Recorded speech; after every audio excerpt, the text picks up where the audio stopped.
I'm 7 Foot Geek, and this is The View from the Clouds. Today I want to talk about something that's very near and dear to my heart, role-playing games.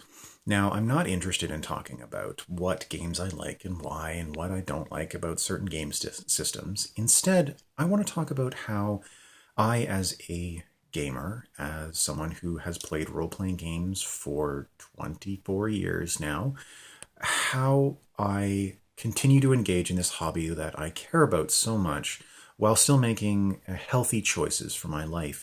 It's a pretty big stereotype for gamers to sit around and drink soda and eat Cheetos and generally just have a lot of really poor food choices and lifestyle choices. It's a fact of the hobby that it requires a lot of sitting, which isn't a whole lot of activity.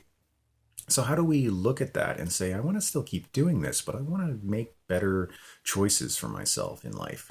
I know for myself, when I drink a can of Coke or six, I don't feel very good. My teeth hurt, and I feel like I have fur on my tongue, and that doesn't make me feel good in the long run. It doesn't add to the experience, it doesn't make my gaming time more valuable. So instead, today, when my friends came to my house and we played Aberrant, and it was great, what we did instead was talk about food before we got there. We made good choices about what we wanted to eat while we were playing. My wife made us guacamole. We did have a sweet treat. She made homemade peanut butter bars, and those were glorious. But we didn't gorge ourselves on them as you might think that we would. We made our own chicken wings, which are a danger sign, saying, "Oh, chicken wings are bad for you. They're breaded, they're covered in sauce, and they're deep fried, and they're terrible. They're also delicious."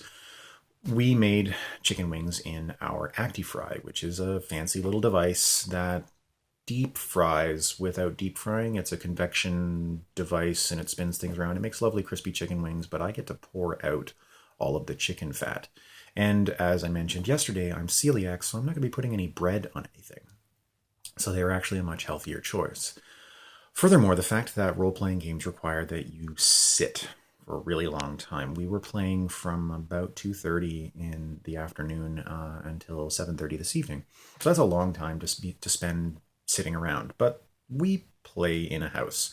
So I made a point of getting up a lot. I stood up, stretched my legs, stretched out my shoulders, tried to reinforce the good spinal posture.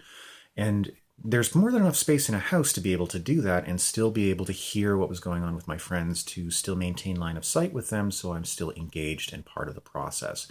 Those are still important things to be able to do because it's still, at the end of the day, a social experiment. And while I am cognizant of my health and things that I can do for my own personal well-being, what that doesn't mean is that I need to find ways to separate myself. I can still play my game and do good things for myself. So I get up and I stretch. Things that people say office workers should do on a regular basis. Those are all perfectly valid. Stand up, do a shoulder stretch, sit down in a squat to loosen up your hamstrings, all sorts of things that you can do.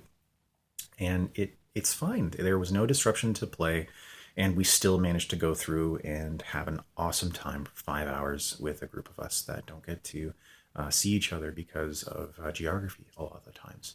So that was my experience today. And as far as my 2016 goals, how did I make my day better? Well, I engaged in one of the things that I simply love to do. I love role-playing games. I absolutely adore them, and being able to play them with my friends and tell stories and have a social gathering together, being gigantic dorks for hours on end, that's just a wonderful thing to me. And I didn't get to do that yesterday, so that's a better thing for today. So thank you so much for watching. I really appreciate it. And if you want to subscribe or like the video or drop a comment, that is always appreciated. So once again, I am 7 Foot Geek, and this is The View from the Clouds.